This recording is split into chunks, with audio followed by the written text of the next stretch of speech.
Namamu Aceh. Engkau dicipta, ditempatkan di bumi Asia Tenggara. Negerimu diapit oleh Selat Melaka dan Lautan Hindia.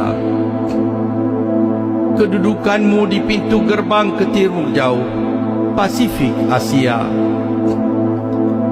Pelaut Hindi menyebutmu Aceh, kagum atas keindahanmu. Gerdong, Kulu, Lauser, Selawah saksi atas kegagahanmu.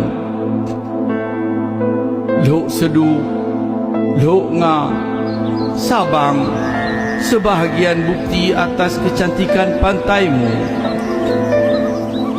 Harimau, badak dan orangutanmu sasaran penyelidik dan pengamat bumi. LNG, petroleum, hutan tropikal, emas, nikmat Allah akan kekayaan tanahmu.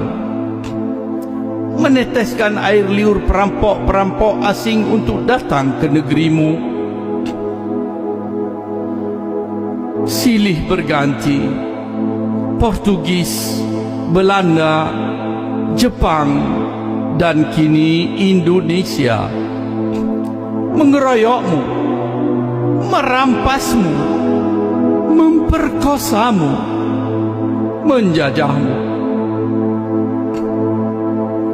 Namamu Aceh.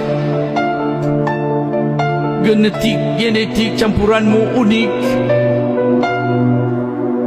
Darah Arab, darah Cina, Eropa dan Hindi mengalir di dalam tubuhmu, membentuk kecantikan, kegigihan, kepintaran menjadi identitasmu. Keramahan, kejujuran, ketulusan hatimu disalahgunakan, disalahartikan. Engkau berikan apa yang ada padamu. Engkau tunjukkan kesetiakawanmu sesama bangsa Melayu. Di masa Portugis, darah Aceh membanjiri benteng negeri Malaka. Di masa Belanda, darah Aceh mengalir di bumi Nusantara. Di akhir Perang Dunia Kedua, darah Aceh berkubang di medan Arya.